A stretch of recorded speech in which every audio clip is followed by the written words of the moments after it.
Jan and listeners, welcome to episode 4 of the Innovation Podcast, where we delve into everything about innovation, such as high performance within an organization and case studies of companies that may or may not be innovating fast enough. Today, we are going to talk about diversity and variety. But before we do that, let's check in with you, Jan. How are you doing? Fantastic, Hannah. I am really enjoying the flow of our podcasts and how we are bringing together science and business in a practical way to empower people to innovate and build a better world. All right. Wonderful. So on this note, Leanne, let me start with the topic that we have. I'm going to read out Ashby's law. It can get a little bit complicated, but we have Jan here today who's going to break it down for us. Ross Ashby was a British cyberneticist and psychologist who proposed a new law with regards to levels of variety and regulation within biological systems. In his words, when the variety or complexity of the environment exceeds the capacity of a system, the environment will dominate and ultimately destroy that system. Now, this law is well known as the first law of cybernetics, and you have done your master in cybernetics. And now it is being described as in order to deal properly with the diversity of problems the world throws at you, you need to have a repertoire of responses which are at least as nuanced as the problems you face. So, Jan, let's just start with the first question. What is diversity all about? What are we talking about here? Well, there's so many different ways to answer that question. And so I think what we're excited is to explore this from an informational perspective. And I think really what's interesting is to look at this through the lens of what I call the physics of innovation. And innovation is all about ideas and the flow, and ideas essentially are constructs of information, and there are physical laws that govern the flow of ideas, and in turn affects the effectiveness of innovation. And so what we're going to be looking at is looking at diversity through that lens. And of course that relates to other things, but I think it's particularly powerful because those laws give fundamental insights into understanding what is necessary in order to be successful. So diversity in that sense is just about differentiation. It's about being able to have different forms come together and be perceived as being diverse and different. And indeed, the very definition of information itself is the difference that describes difference. So when we're looking at diversity, it's really to abstract it in a way of understanding that there are differences. But what's important there is not that there are differences, but those differences are perceived. You have to perceive those differences as being different in order for it to exist. So that's sort of the tentative first step that we can take into discussing what diversity is. It's something that is essential in any system, and therefore any organization, any individual, is that there are differences there. And it relates essentially to another principle of complexity science and cybernetics, which is homogeneous versus heterogeneous, which means basically being the same or being different. And this can be really simply imagined as just imagine in your mind a white space, just white space, right? So there is in this space no information and there's no diversity because it's all the same. Now we put a black square, imagine it's a grid, and we put one black square in there. Now information exists at the boundary where the black and the white meet. It's the description of the difference. It's not the black and it's not the white, it's the differentiation between the two differences. And now the diversity of this situation has increased. Now, if we add a red square or a green square or a yellow square, and we can keep adding things, and the diversity that's there keeps increasing. So what's happening there is it's going from a homogeneous situation where there was only white squares to a situation where there are then black and then colored squares as well. And that becomes heterogeneous. And so all systems move between this interplay between becoming homogeneous and heterogeneous. And that relates to the essence of diversity as well. Well, yeah, break that down for us. So you've explained in general what diversity is about, but how does that apply to organization? Well, as we know, this is always an area fraught with so many conversations today. So I'm going to neatly sidestep it and use the example of a football team. Because what becomes important, what's overlooked in the conversation around diversity is diversity ultimately comes down for what you select for, what you choose to define as being diverse. So for example, let's imagine a football team, right? Now, we could make all 11 players on that football team come from different ethnicities, and they would all seem to be very diverse. But actually, they're all goalkeepers. So actually, you have on that team 11 goalkeepers. And so that's not actually very diverse at all in the context of that being a successful football team. And furthermore, that football team is unlikely to be successful because you certainly need one good goalkeeper, but having 11 good goalkeepers on the team is not going to help you achieve the objective, which is to win the game. So in that sense, what we can see here is that what we're talking about when we're talking about diversity is a need to understand what are the criteria of difference that matter. What is the diversity that is actually relevant towards the functioning of that system? So if we're in an organization, what are the differences that are important for enhancing the capacity of that organization to succeed? Now, if we use the football example, we can increase the diversity of the team by saying, you know what, we're not going to have goalkeepers. We're going to play a classic 4-4-2 strategy. 4 defenders, 4 midfield, 2 attackers, and a goalkeeper. This is now a much more diverse team, but diverse on the skill sets that are present and the roles that those individuals can play. And notice that I'm sidestepping and disregarding the culture, skin color, or anything else, because those are not pertinent. And I think that's what's powerful about information theory and talking about diversity is we can focus on what's relevant. In this case, is the skill sets required to win the game. So in that sense, what microcosm of a football team really represents an entire organization, right? You can have an organization of 50,000 people. They are essentially a very big football team. And so the question becomes, what is the right combination of roles that we have available to us in order for our organization to succeed in its goals? Now, that goal might be to develop leadapreneurs like we do, or the goal might be to achieve profit, or it might be something else. It might be to plant trees and be and focus on sustainability matters. But the key point here is that diversity must be linked to the purpose of the system for it to remain relevant. And that's, I think, something that's a little bit overlooked in the conversation today about diversity. You've mentioned something about you're looking at the skill set, the diversity in the skill set, right? And when you mentioned to me in the beginning, when we were setting this context for the podcast, you've mentioned, we're going to talk about diversity. The first thing that came to my mind was about race or gender. And now that's a bias, right? So when an organization is, let's just say they're hiring, how do they overcome that bias to move towards what you're talking about, which is a diversity in the skill set? Well, they all intermingle, right? So I think, a great example is a book by a man called Laszlo Bock, who I can't remember his exact title, but was essentially the head of HR for Google globally. And, one of the things he wrote about was that Google realized they need to stop recruiting from Ivy League universities. And the reason why they need to do that is because 99.999% of these people on planet Earth are not from Harvard Business School, right? Are not from Stanford, are not from MIT. And so no matter how varied those individuals you are recruiting from Harvard, from their cultural background, right? So-called Black or white or Asian, right? The point is that if Google only hires those individuals, it will be completely disconnected from what quote unquote ordinary people of the world feel. And so in this sense, I think this is a great example of intelligently using the principle of diversity, which is to focus on the fact that Google seeks to make the world's information useful and available for all people, right? To democratize information access. And so they recognized that they needed more diversity in order to be able to achieve that.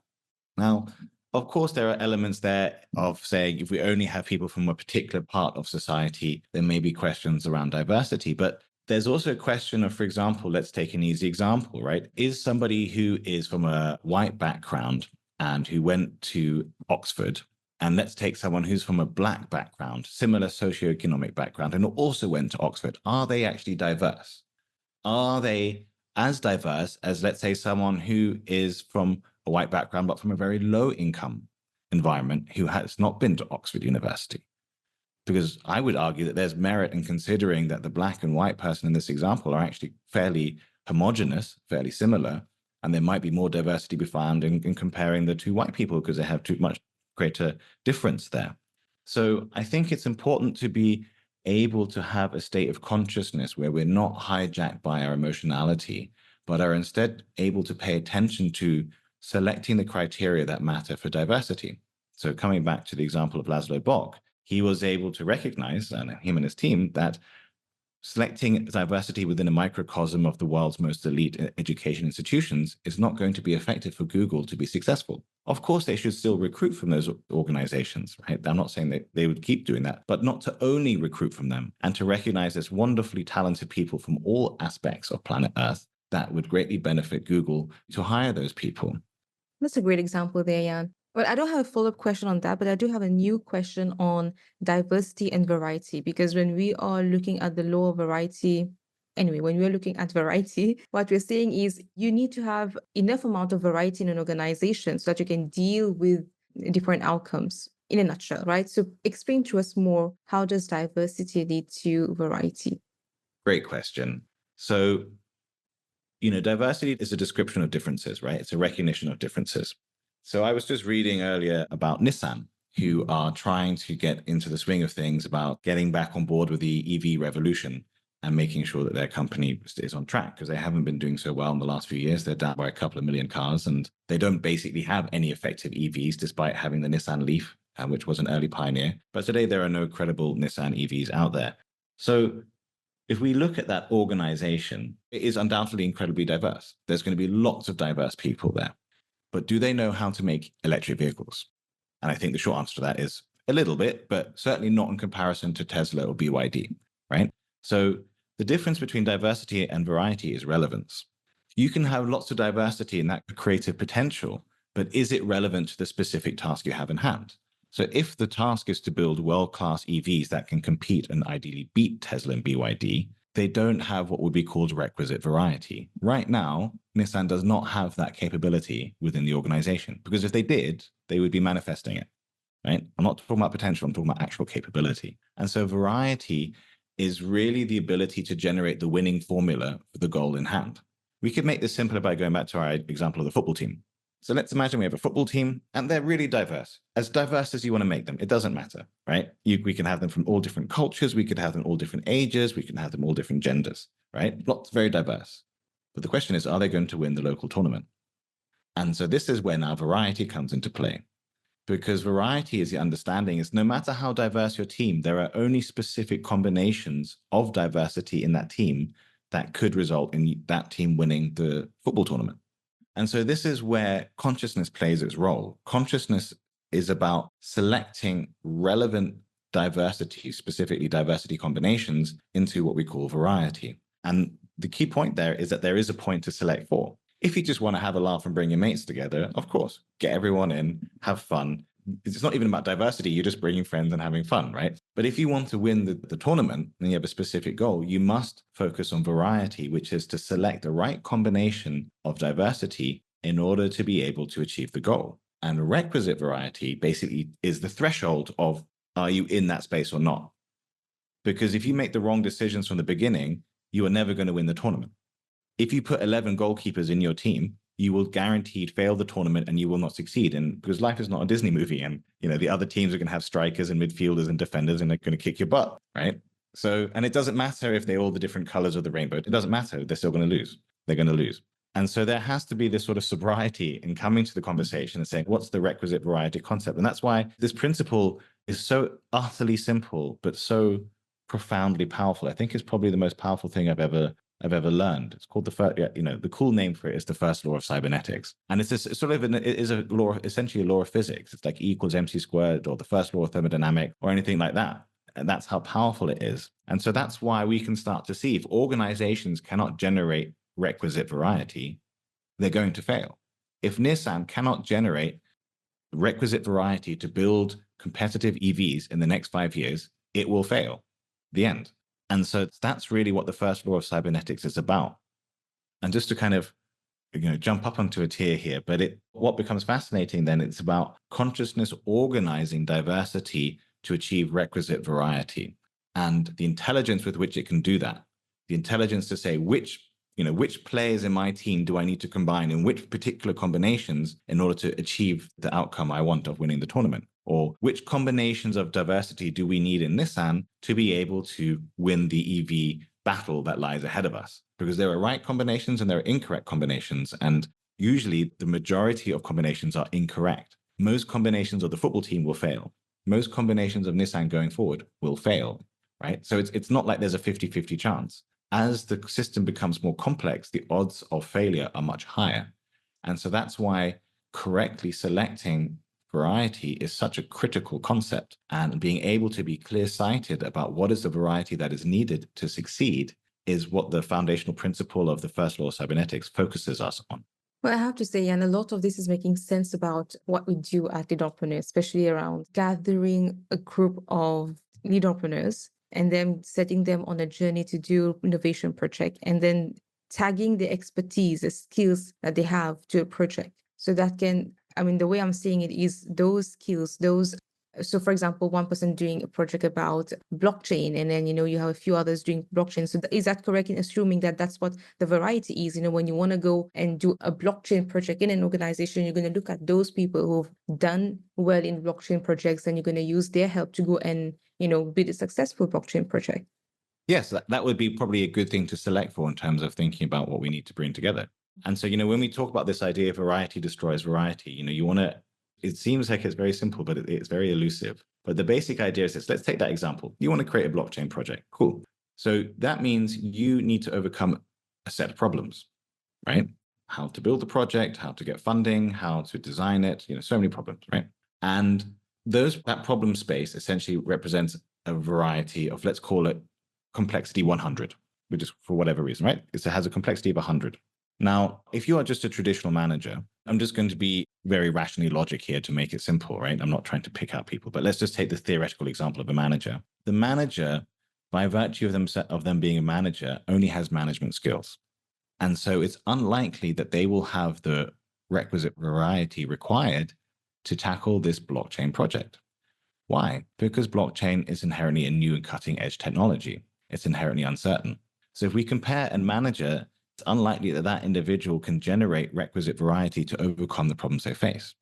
So what will happen is they'll take on the blockchain project. The complexity is level 100. They can only generate solutioning capability of 50, and they will fail, or will be likely to fail.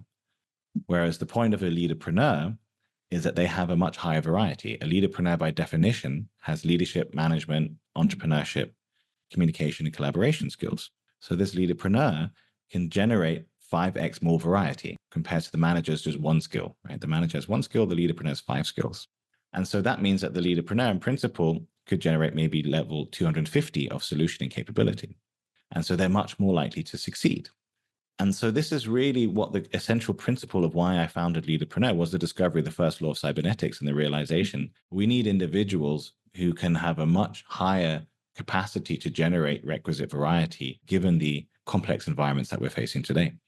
What's making me chuckle here is, imagine you doing a pitch to an organization that, you need requisite variety to, it's not going to go well. Doesn't go well. I tried it. I can tell you. What are you talking about? Requisite variety? What? Talk about That's where innovate or die comes from. That's where innovate or die comes from, actually, and I don't even think that's particularly effective. And, it fascinates me that this is such a powerful science. It's literally a science, right? We know, but it just hasn't made it to the mainstream yet. Hasn't made it to the mainstream yet. But yeah, it's a good chuckle. I used to be so passionate about this, talking in depth about the science slides. And I was like, yeah.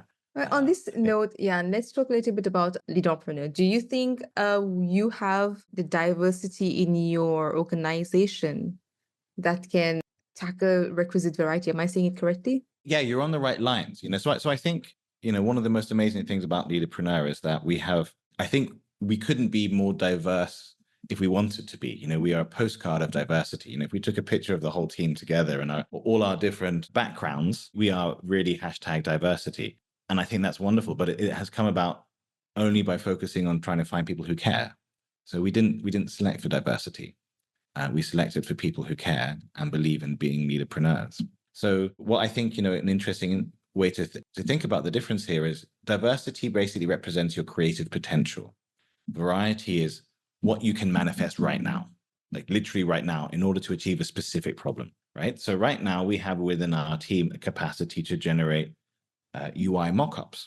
Why? Because we have Biraj in Nepal, right? And we have you and Kamalia running the operations and understanding the workflows that's necessary. And we have Shen and his team who can then build it out into Cosmos. So we have diversity there, and we can also generate requisite variety in order to be able to achieve a specific goal of, let's say, doing a design upgrade to the UX of our platform. But right now, we don't have blockchain capability, really, right? So we're lacking that diversity. Now, is that diversity necessary right now? I don't believe so. And this becomes important because for two things. First of all, when you have scarce resources, adding more diversity becomes costly. We could hire a blockchain person, but I don't think that we would see the ROI on that. And that's nothing to do with that person. And it wouldn't have anything to do with the diversity of that person either. It's just right now, that's not the strategic direction for Leadapreneur. The second thing that can happen, and I think this is we're going to see this become more of a factor, and it relates back to the previous podcast about resonance and interactions between individuals, is that as you add diversity, yes, you add creativity, but also through various extensions and the laws of physics, you add more chaos because you're basically generating more difference. And if there's too much difference, then everything just becomes confused and lost. So we could add a blockchain person, right? And then we could add a DEI officer, right? And then we could add a hashtag sustainability officer. And then we could do all these things. I think it would just create a lot of confusion in the organization. And so that's where there's an intelligence that is necessary around how to organize diversity effectively. So you want to select it in a way that it's serving the purpose of the organization and not becoming its own ideology, because that's ultimately where, I think we see organizations get into trouble. And there's that phrase, right? Go woke, go broke. And it does seem to be causing some trouble for some organizations. And I think that one of the challenges is the important conversation of diversity. It is an important conversation into organizations, but to do it in such a way in which it's actually genuinely helpful for all the people involved. And I think that the conversation that we're having in terms of using information theory is one way to do that. That's a funny thing you said, go woke or go broke, and hashtag sustainability. But when you're talking about, so there are two aspects of it, right? When you're talking about winning something or setting up strategic goal, you need the tool and resources, and then you need the human aspect of it. I know human comes under resources, but I'm just separating the two just to understand what we need. So most often than not, everyone go to HR when they need human resources, right? So what advice do you have to HRs who are either hiring, they're doing the annual hiring and recruitment, or to people who are doing an internal recruitment for a project or a program? So what advice do you have for them? That's a great question, Hannah. And I think, it's a tough role. I think, one of the things that's unacknowledged about HRs, they sit at the intersection of many impossibilities. Every part of the organization has a demand from them, and they are often in a very difficult position of having to try and make everyone happy and at risk of making nobody happy, right? So I think that's one of the many challenges of the HR reality. That being said, I do think that one of the things that is really empowering for our HR professionals is to be more involved in the strategic conversation of the business and to understand at a very deep level the strategic ambitions of the organization and how people and culture flow into that, because then they'll have a much clearer understanding of what's the diversity that they need in order to be able to achieve that. So it might be that they understand that the organization is moving in the direction of blockchain.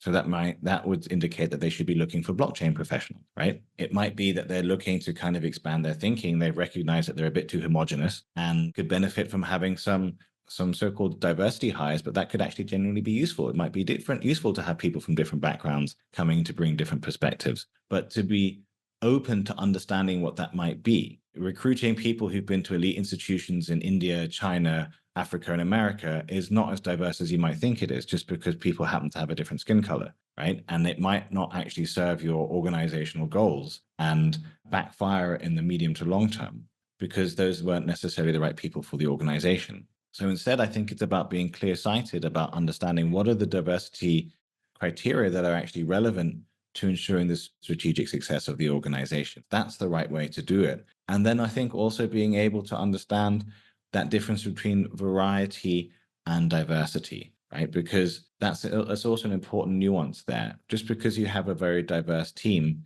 is it relevant, the diversity that you've assembled? Why is it relevant?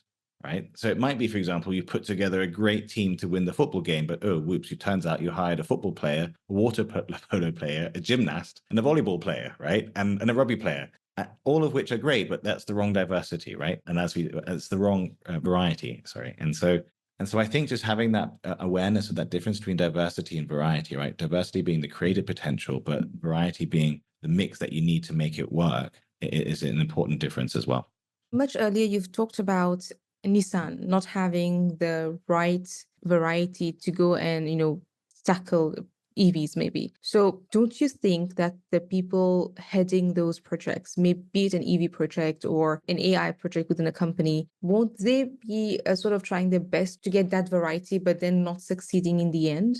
Because it's a bit hard to imagine that, you're setting out to go and do these big projects, but you're not taking the right tools and resources with you. That's a great question. And I think, that also highlights a really powerful point, which is there are undoubtedly supremely talented people and teams in Nissan who could do this. Nissan was a pioneer in the early EV space with the Nissan Leaf. that was a really, really popular product as one of the first EVs to really kind of have commercial success, but they haven't been able to build on it. And that's where I believe the right reason to understand why they have not been able to build on it is the language of consciousness. And so though individuals can generate the states of consciousness, it seems like Nissan cannot generate the states of consciousness at scale that are needed to understand the change that is required, to manifest the change that's required. It's not just to understand it, but to actually to transform, right? And I think that's really where we see, in this language of diversity, variety, and consciousness, basically elevated consciousness can handle more diversity. That's essentially the difference between lower tier levels of consciousness and higher tiers of elevated consciousness. If you want to see it from an informational point of view, more advanced states of consciousness can comprehend and cope with more diverse perspectives and more variety, whereas lower states of consciousness, the diversity destroys the system. They can't handle it.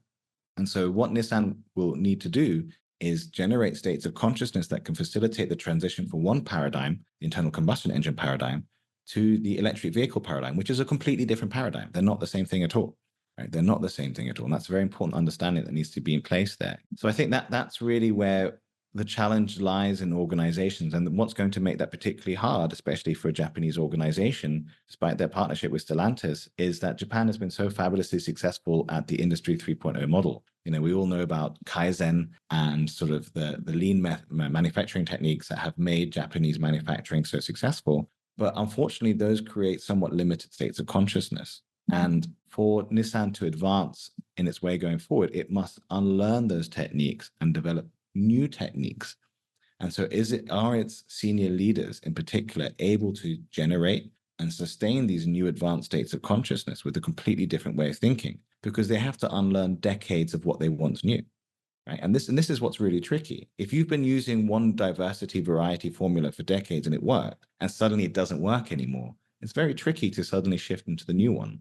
And so that's where I think, and how do you normalize that in a management bureaucracy? Hey guys, we're going to start talking about consciousness, right? People can laugh at you, right? And I think that's this challenge for these Industry 3.0 global giants who grew up in the global era, moving into an Industry 4.0 digital environment, where consciousness is the new source of competitive advantage, as we covered earlier, right? If you are a team that can generate a superior state of consciousness, like Sam Altman's team from OpenAI, then you're going to deliver remarkably superior products.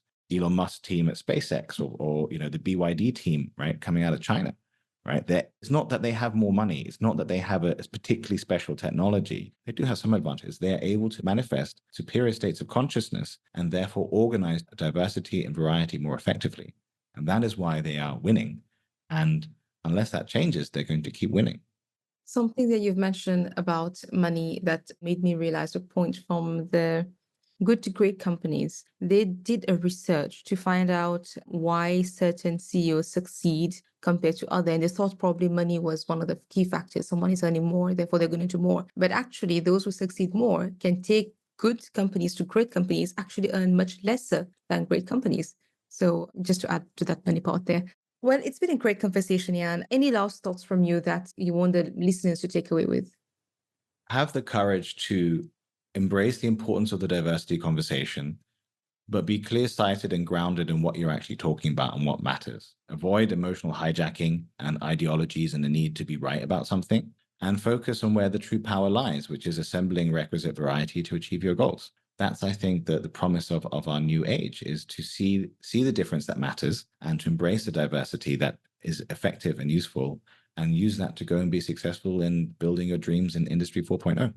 All righty. And on that note, I wanted to add one more thing. Since you've mentioned Japan and Nissan, you're going to Japan in a few weeks, in a few days or weeks, can't remember, but pop into Nissan and do, just tell them about this. Maybe they will listen to you and probably produce EVs eventually. And they'll name their line of EVs the Yans. But you never know.